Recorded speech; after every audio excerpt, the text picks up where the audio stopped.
Alice in Wonderland by Lewis Carroll. Chapter 2. The Pool of Tears. "Curiouser and curiouser," cried Alice. She was so much surprised that for the moment she quite forgot how to speak good English. "Now I'm opening out like the largest telescope that ever was. Goodbye, feet." For when she looked down at her feet, they seemed to be almost out of sight. They were getting so far off. "Oh, my poor little feet! I wonder who will put on your shoes and stockings for you now, dears. I'm sure I shan't be able. I shall be a great deal too far off to trouble myself about you. You must manage the best way you can." "But I must be kind to them," thought Alice, "or perhaps they won't walk the way I want to go. Let me see, I'll give them a new pair of boots every Christmas." And she went on planning to herself how she would manage it. They must go by the carrier, she thought, and how funny it'll seem sending presents to one's own feet, and how odd the directions will look. "Alice's right foot, Esquire, hearthrug, near the fender, with Alice's love." Oh dear, what nonsense I'm talking! Just then her head struck against the roof of the hall. In fact, she was now more than 9 feet high, and she at once took up the little golden key and hurried off to the garden door. Poor Alice! It was as much as she could do, lying down on one side, to look through into the garden with one eye, but to get through was more hopeless than ever. She sat down and began to cry again. "You ought to be ashamed of yourself," said Alice. "A great girl like you," she might well say this, "to go on crying in this way. Stop this moment, I tell you." But she went on all the same, shedding gallons of tears, until there was a large pool all round her, about 4 inches deep and reaching half down the hall. After a time she heard a little pattering of feet in the distance, and she hastily dried her eyes to see what was coming. It was the White Rabbit returning, splendidly dressed, with a pair of white kid gloves in one hand and a large fan in the other. He came trotting along in a great hurry, muttering to himself as he came, "Oh, the Duchess, oh, won't she be savage if I've kept her waiting?" Alice felt so desperate that she was ready to ask help of anyone, so when the rabbit came near her, she began in a low, timid voice, "If you please, sir." The rabbit started violently, dropped the white kid gloves and the fan, and scurried away into the darkness as hard as he could go. Alice took up the fan and gloves, and as the hall was very hot, she kept fanning herself all the time she went on talking. "Dear, dear, how queer everything is today, and yesterday things went on just as usual. I wonder if I've been changed in the night. Let me think. Was I the same when I got up this morning? I almost think I can remember feeling a little different.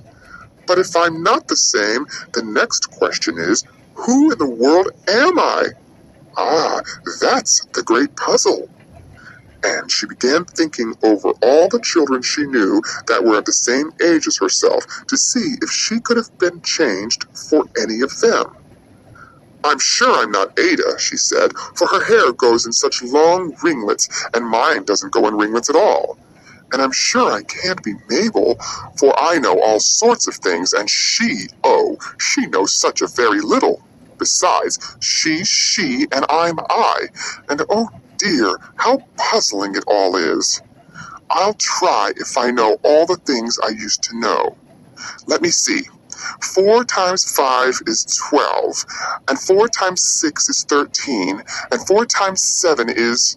Oh dear, I shall never get to 20 at that rate. However, the multiplication table doesn't signify. Let's try geography. London is the capital of Paris, and Paris is the capital of Rome, and Rome... No, that's all wrong, I'm certain. I must have been changed for Mabel. I'll try and say, how doth the little... And she crossed her hands on her lap as if she were saying lessons, and began to repeat it, but her voice sounded hoarse and strange, and the words did not come the same as they used to do. How doth the little crocodile improve his shining tail, and pour the waters of the Nile on every golden scale?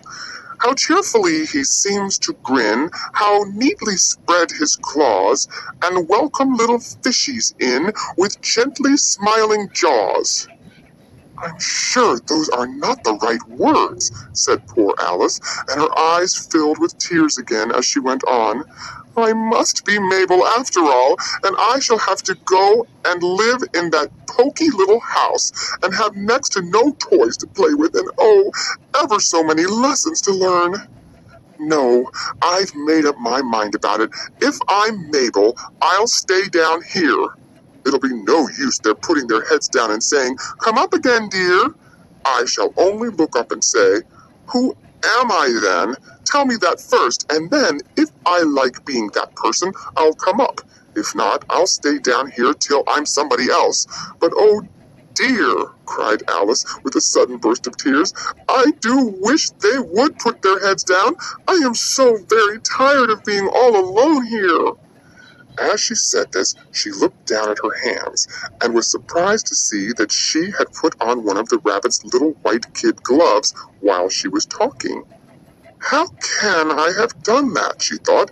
"I must be growing small again." She got up and went to the table to measure herself by it, and found that, as nearly as she could guess, she was now about 2 feet high, and was going on shrinking rapidly. She soon found out that the cause of this was the fan she was holding, and she dropped it hastily, just in time to avoid shrinking away altogether. "That was a narrow escape," said Alice, a good deal frightened at the sudden change, but very glad to find herself still in existence. "And now for the garden." And she ran with all speed back to the little door. But alas, the little door was shut again, and the little golden key was lying on the glass table as before. "And things are worse than ever," thought the poor child, "for I never was so small as this before, never. And I declare it's too bad, that it is." As she said these words, her foot slipped, and in another moment, splash! She was up to her chin in salt water. Her first idea was that she had somehow fallen into the sea. "And in that case, I can go back by railway," she said to herself. Alice had been to the seaside once in her life, and had come to the general conclusion that wherever you go to on the English coast, you find a number of bathing machines in the sea, some children digging the sand with wooden spades, then a row of lodging houses, and behind them a railway station. However, she soon made out that she was in a pool of tears, which she had wept when she was 9 feet high. "I wish I hadn't cried so much," said Alice as she swam about, trying to find her way out. "I shall be punished for it now, I suppose, by being drowned in my own tears.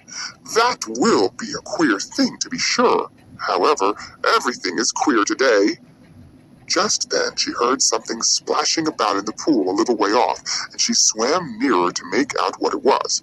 At first she thought it must be a walrus or hippopotamus, but then she remembered how small she was now, and she soon made out that it was only a mouse that had slipped in like herself. "Would it be of any use now," thought Alice, "to speak to this mouse? Everything is so out of the way down here that I should think very likely it can talk. At any rate, there's no harm in trying." So she began. "Oh, Mouse, do you know the way out of this pool? I'm very tired of swimming about here. Oh, Mouse!" Alice thought this must be the right way of speaking to a mouse. She had never done such a thing before, but she remembered having seen in her brother's Latin grammar a mouse, of a mouse, to a mouse, oh mouse. The mouse looked at her rather inquisitively, and seemed to her to wink with one of its little eyes, but it said nothing. "Perhaps it doesn't understand English," thought Alice. "I dare say it's a French mouse come over with William the Conqueror." For, with all her knowledge of history, Alice had no very clear notion how long ago anything had happened. So she began again. "Où est ma chatte?" which was the first sentence in her French lesson book. The mouse gave a sudden leap out of the water, and seemed to quiver all over with fright. "Oh, I beg your pardon," cried Alice hastily, afraid that she had hurt the poor animal's feelings. "I quite forgot you didn't like cats." "Not like cats!" cried the mouse in a shrill, passionate voice. "Would you like cats if you were me?" "Well, perhaps not," said Alice in a soothing tone. "Don't be angry about it, and yet I wish I could show you our cat Dinah. I think you'd take a fancy to cats if you could only see her. She is such a dear, quiet thing." Alice went on half to herself as she swam lazily about in the pool, and she sits purring so nicely by the fire, licking her paws and washing her face, and she is such a nice soft thing to nurse, and she's such a capital one for catching mice. "Oh, I beg your pardon," cried Alice again, for this time the mouse was bristling all over, and she felt certain it must be really offended. "We won't talk about her any more if you'd rather not." "We indeed," cried the mouse, who was trembling down to the end of his tail. "As if I would talk on such a subject. Our family always hated cats, nasty, low, vulgar things. Don't let me hear the name again." "I won't indeed," said Alice, in a great hurry to change the subject of conversation. Are you fond of dogs?" The mouse did not answer, so Alice went on eagerly. "There is such a nice little dog near our house, I should like to show you. A little bright-eyed terrier, you know, with oh, such long curly brown hair, and it'll fetch things when you throw them, and it'll sit up and beg for its dinner, and all sorts of things. I can't remember half of them, and it belongs to a farmer, you know, and he says it's so useful, it's worth £100. He says it kills all the rats, and "Oh dear!" cried Alice in a sorrowful tone. "I'm afraid I've offended it again." For the mouse was swimming away from her as hard as it could go and making quite a commotion in the pool as it went.